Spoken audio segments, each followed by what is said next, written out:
My entitled ex mocked, "You have no future. I need someone who can give me the future I deserve." I told her, "Then leave." The next day, I accepted a six-figure job. Months later, she came crawling back. Her regret became my revenge. Hey Reddit, figured I'd finally share a story that's been sitting with me for a while. It's about an ex who told me straight to my face that I had no future, and how life ended up proving her wrong in ways I didn't even have to lift a finger for. Didn't plan revenge, didn't plot anything, just kept moving forward and let the results speak for themselves. I am 28 years old, have been grinding since I was old enough to clock in. Never had anything handed to me. My parents are regular middle-class people, good folks but not the type to fund a trust fund or buy their kid a starter house. If I wanted something, I had to earn it. So that's what I did. I worked whatever job paid the bills, kept myself afloat, never complained too much. At the time this all started, I was stuck in this dead-end insurance company doing data entry.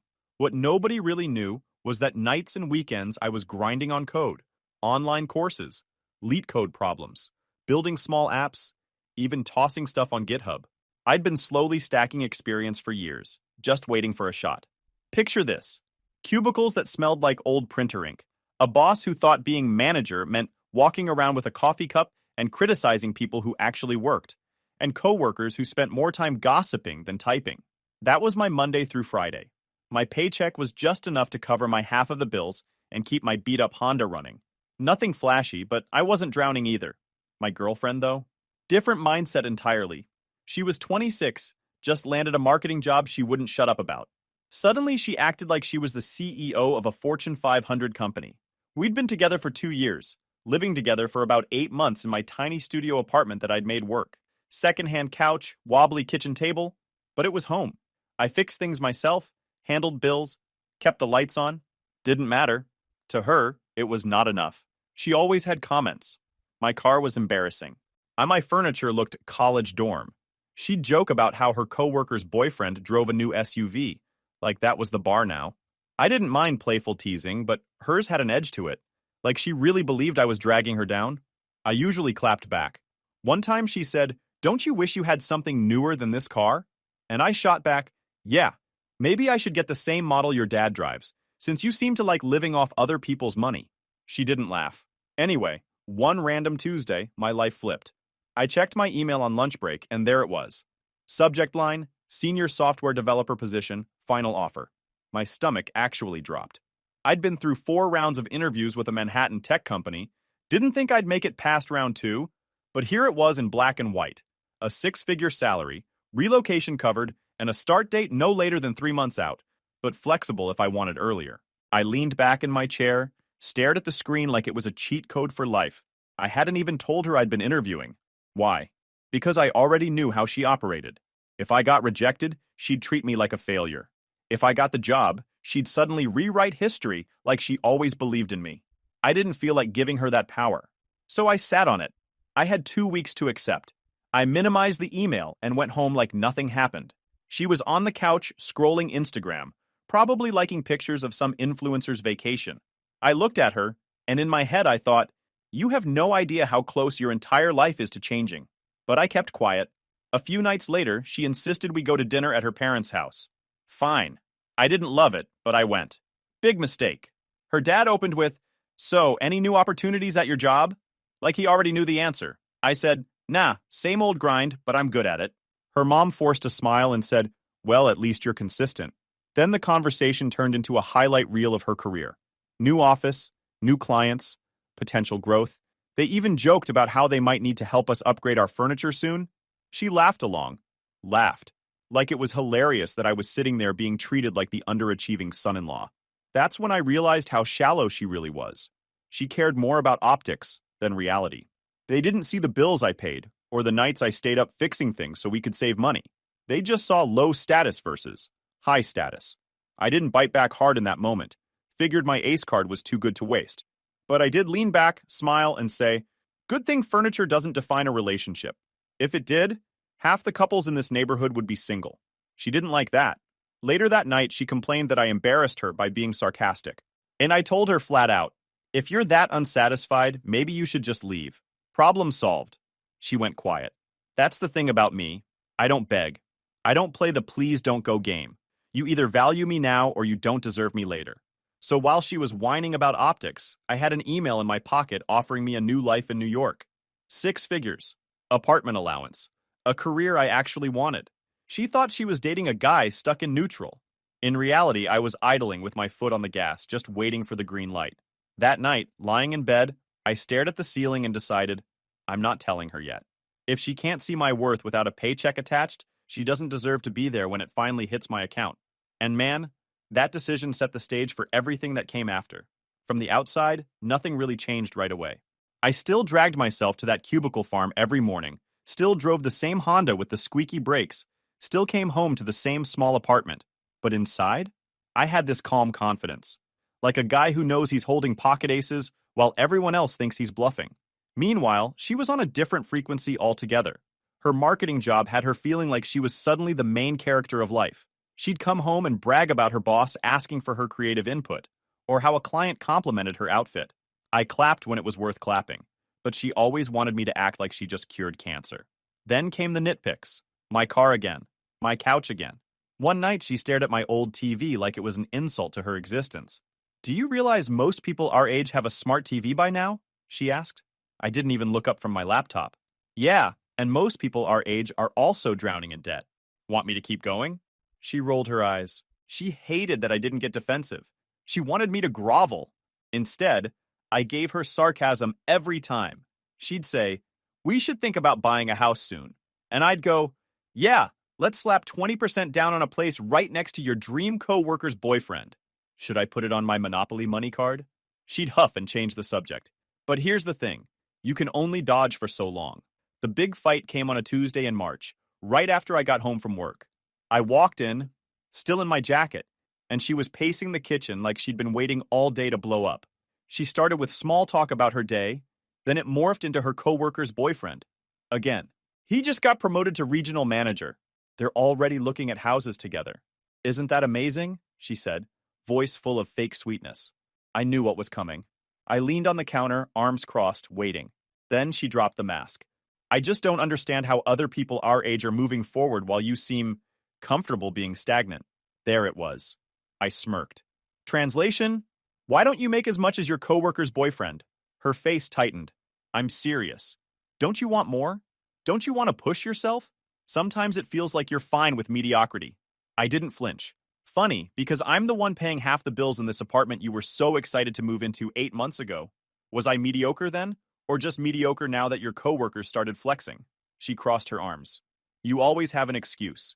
You're comfortable just existing. Unlike you, I need someone with status. Someone who can give me the future I deserve. That line hit. Not because it hurt, but because I had the offer email sitting in my pocket like a loaded gun. She thought she was delivering some life-changing speech, but she was basically clowning herself. I raised an eyebrow. So you've decided I have no future. Got it. Then why are you wasting it here with me? You should probably pack your bags. She froze. That wasn't the reaction she expected. She wanted me to beg, to promise I'd change, to swear I'd suddenly hustle harder. Instead, I gave her exactly what she didn't see coming. Indifference. Her voice cracked a little. That's all you have to say? I shrugged. You don't like what you see? Then maybe you should leave. Nobody's chaining you here. Silence. She blinked like she couldn't believe I wasn't fighting. Then she snapped back, grabbed her phone, and stormed off to the bedroom. 20 minutes later, she was tossing clothes into a suitcase. I leaned against the doorframe, arms crossed, calm as ever. Be sure to grab that throw blanket you love so much. Wouldn't want you to freeze while you're finding the guy with the perfect future. She glared. You're unbelievable. Thanks, I said, grinning. She slammed the suitcase shut and dragged it out. That weekend, she officially moved out. Half the dishes gone, a couple pieces of furniture missing, her perfume fading from the air. The apartment felt quieter, but not in a bad way. More like breathing space. And here's the deal. Less than a week later, I saw her downtown. Not alone. She was with some guy I'd never met before, leaning on his shiny black car while laughing at something dumb he said. He had the new money look.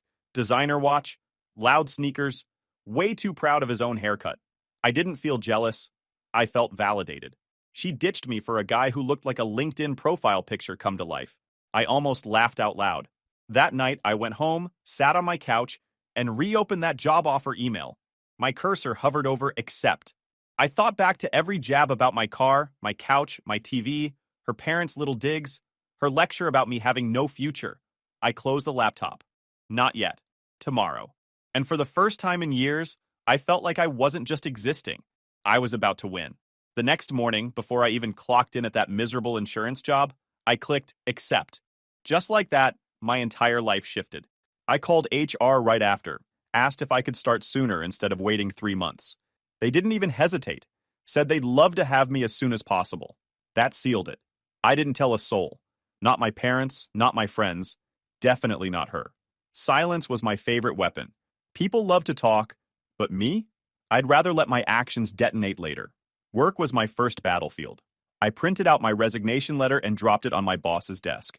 This was the same guy who once told me I was lucky to even have a job after I asked about a raise. He looked at the letter, blinked, and tried to play it cool. Oh, moving on, huh? Where are you headed? I smirked. Somewhere that actually values my time. He didn't like that. By lunchtime, word had spread around the office, and suddenly everyone wanted details. I kept it vague, which made them even hungrier. Ark was the only one who knew the number. Everyone else was guessing and hyping it up. Co-workers who barely said hi to me before started acting like we were best friends. My boss even swung by my desk later with his fake smile. Listen, we'd love for you to stick around. Maybe we can work something out. What if I talk to HR about a pay bump? Now this was comedy. I tilted back in my chair. Oh, so now I'm worth more? That's cute, but no thanks. I'm good. The look on his face was priceless. A mix of panic and regret. For the next 2 weeks, I coasted. They wanted me to train a replacement. I trained him just enough not to sink immediately. Petty? Maybe. Deserved? Absolutely. Outside of work, I started prepping for the move. Posted my couch online, the same one my ex mocked every chance she got. Things sold within an hour. I laughed so hard. Apparently, someone else saw value in my mediocre furniture. I cleaned out closets, boxed up my life, and every time I taped a box shut, I imagined I was sealing away another insult she'd thrown at me. Then came the cherry on top. A buddy of mine sent me a screenshot from Instagram. There she was, my ex, draped over Mr. Fancy Car. The caption was something ridiculous like, "So proud of him, he's such a provider." I nearly spit out my drink. But here's the part that made it better. Turns out Mr. Fancy Car wasn't some big shot. He was a store manager at a clothing chain. Not knocking honest work, but it's a long way from the executive vibes he was faking. And that car? Leased. He was bragging about it at a bar, and people were clowning him behind his back. So she downgraded. Left me, the guy with a 6-figure contract in his inbox, for a poser who had to stretch his paycheck just to look successful. If karma had a sense of humor, this was it. Did I text her? Nope. Didn't need to. Watching from the sidelines was better. I already knew her pattern. She chased the look of success, not the real thing. Sooner or later, she'd realize she backed the wrong horse. And I'd be 3 states away living a life she couldn't get invited to even if she begged. Packing became a ritual. I'd throw on some music, start sorting through my stuff, and just imagine the skyline waiting for me. I wasn't nervous. I wasn't scared. I was calm, like a man who knew he was finally stepping into the role he was always built for. My parents noticed I was acting different. My mom asked if something was up. I just smiled and said, "Good things are coming." She thought I was joking. My dad gave me a look like he knew I wasn't. The funny thing? Even her parents tried to circle back. Out of nowhere, her mom called to check in. She hadn't called me in months, not since that dinner where they basically treated me like their daughter's charity case. Now suddenly she wanted to know how I was doing. I kept it short. Doing fine. Busy. That was it. No details. Let them stew. By the time my 2 weeks at work were up, I had the apartment sublet lined up, movers scheduled, and my new life mapped out. Every step forward felt like a middle finger to the version of me she thought I was. She said I had no future. Meanwhile, my future was already booked, signed, and paid for. The best part? Nobody knew yet. I wasn't broadcasting, wasn't flexing. I was building in silence, and the reveal was coming. And oh, when it hit, it was going to shake her little world.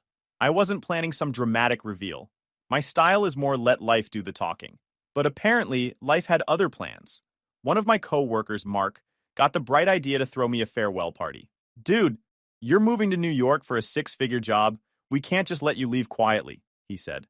I tried brushing it off, but within a week half the office knew, and word spread faster than a group chat on fire. At first, it was supposed to be 5 or 6 people grabbing food. Then it snowballed. Old coworkers, friends I hadn't seen in months. Even a couple people from college reached out like they'd been rooting for me all along. It felt surreal. 2 weeks earlier, I was just the quiet guy in data entry. Now suddenly, I was the man of the hour. The party ended up at this local bar with a back room big enough to handle the crowd.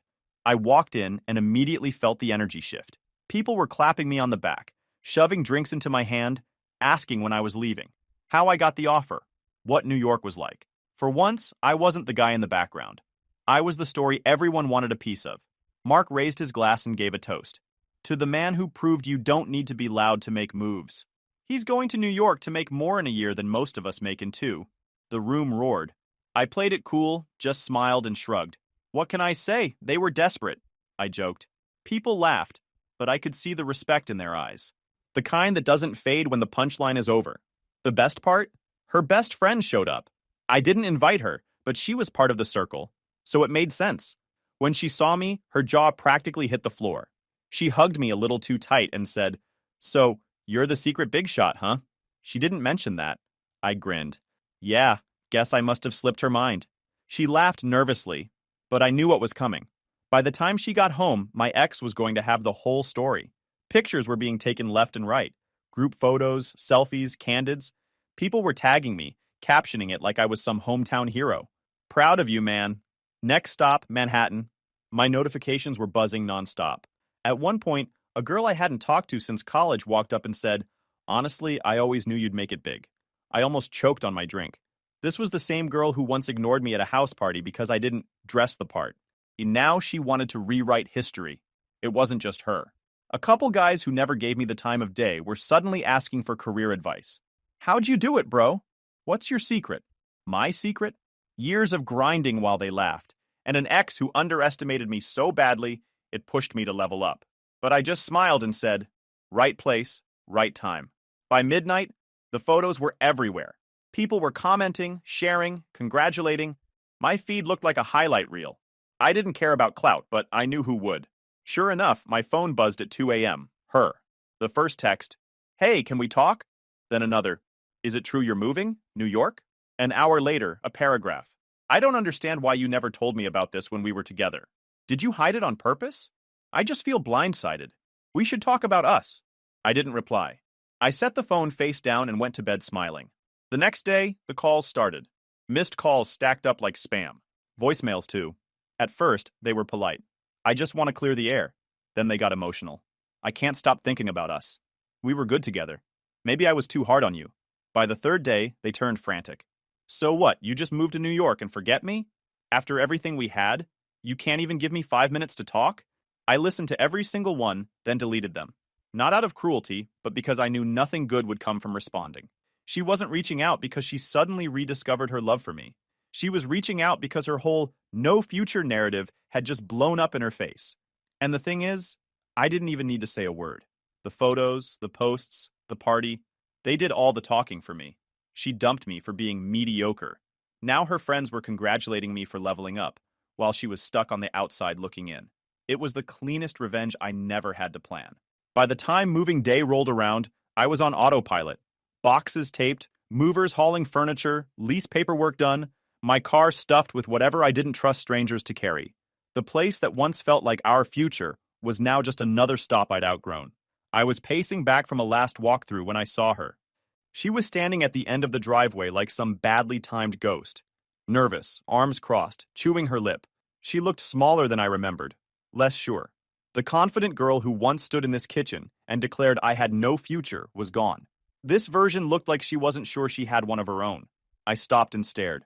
Didn't wave, didn't break the silence. If she wanted to speak, she could start. "Hey," she said finally. "Can we talk?" I checked my watch. "You've got about 5 minutes before that truck pulls out. Make it worth my time." She flinched but stepped forward. Then she launched into her speech like she'd been rehearsing it for weeks. "I'm sorry for how things ended. I was stressed. I didn't mean everything I said. I projected my fears onto you. I should have believed in you. I know I was wrong." I cut her off with a laugh. "Believed in me? You didn't lack belief. You wrote me off like an expired coupon. You told me I had no future. That's not doubt. Oh, and that's a death sentence. Now you want to act like you just misplaced your faith?" Her cheeks went red. "That's not fair. I didn't know." Didn't know what? I snapped. Didn't know that the guy who kept your rent paid and your fridge stocked might actually be capable of more than data entry?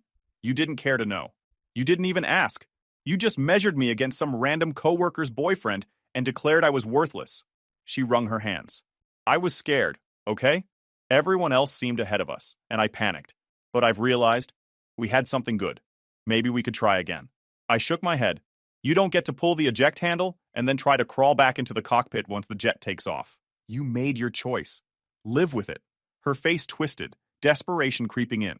You don't get it. If it wasn't for me pushing you, you wouldn't even have this job. I pushed you to do better. I lit a fire under you.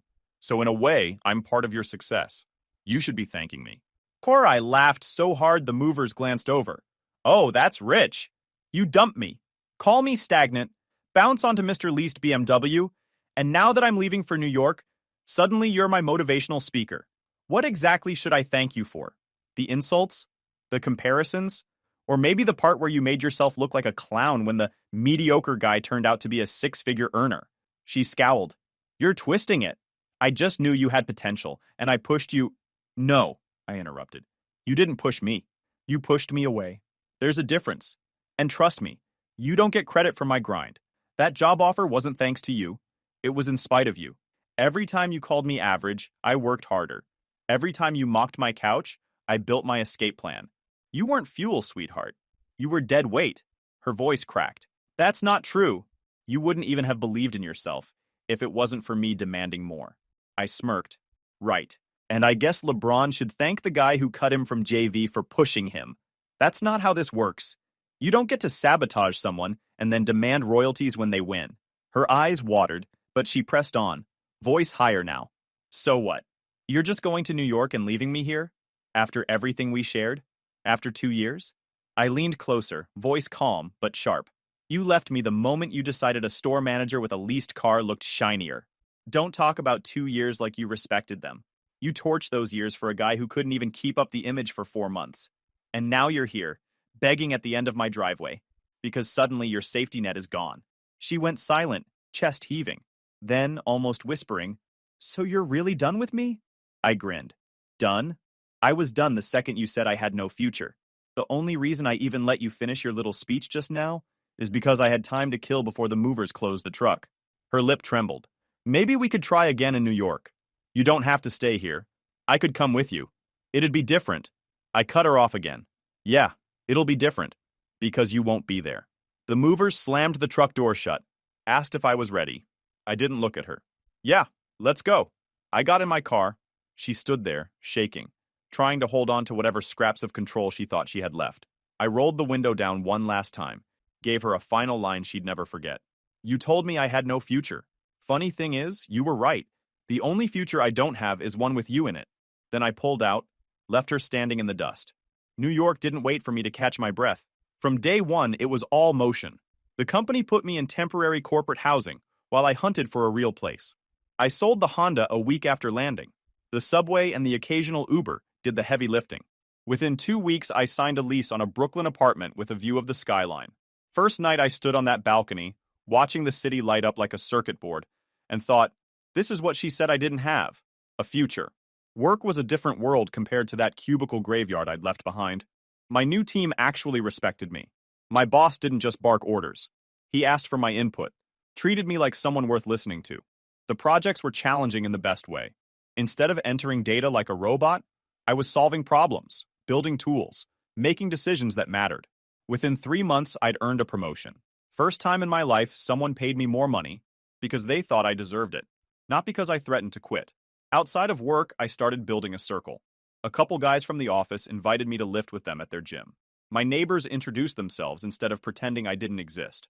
For the first time as an adult, I felt part of something, not a supporting character in someone else's story, the main role. And then, right on cue, she tried to claw her way back in. It started with texts. At first, congratulations on the new job, I always knew you'd make it. Then, happy birthday, hope you're doing okay. Then longer ones, paragraphs stuffed with nostalgia. Remember when we talked about living in a big city? I'm so glad you're doing what we always dreamed about. We?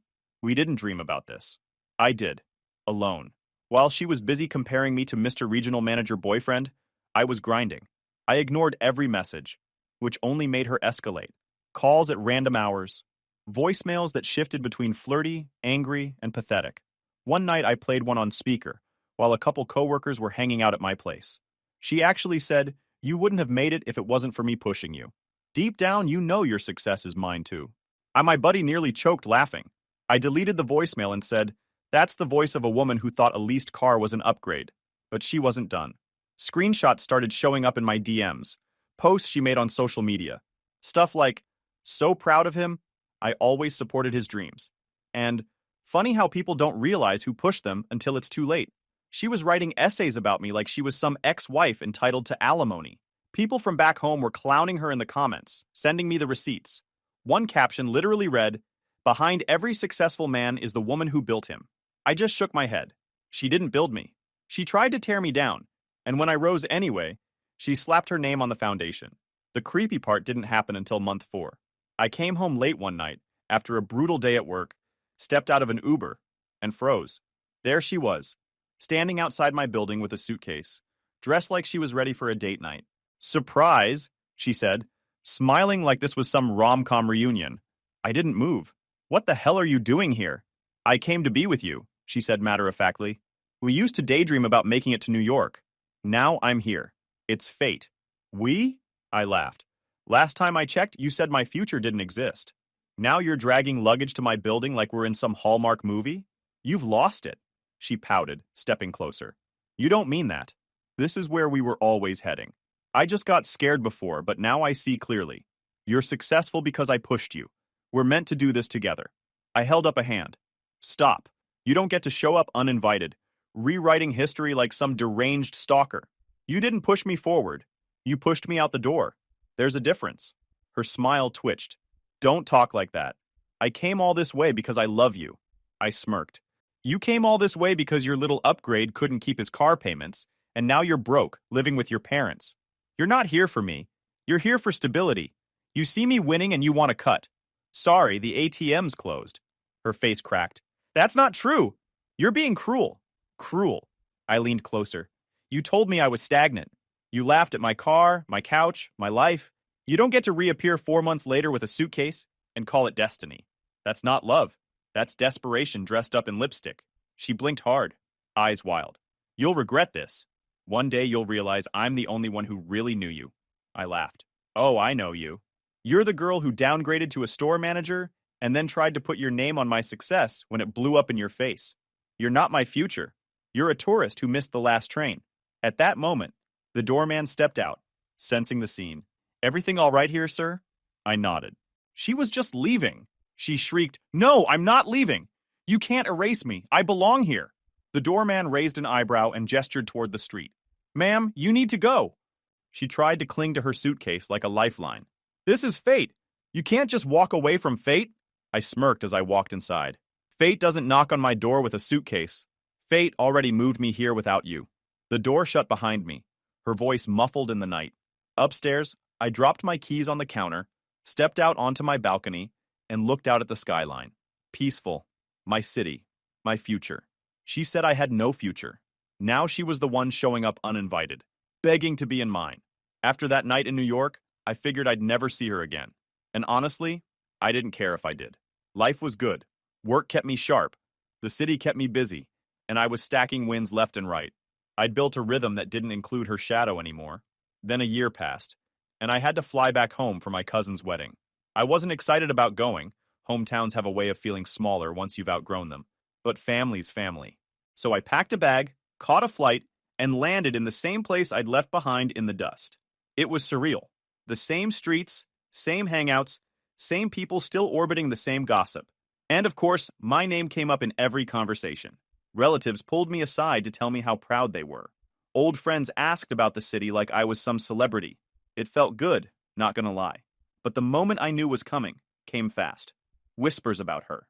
"She's been asking about you," one cousin said. "She talks like you two just needed time apart," another added. I just smiled and kept it moving. Let them speculate. I wasn't about to waste energy on rumors. The wedding day was classic small town. Same rented hall, same bad playlist, same people sipping punch like it was the highlight of their year.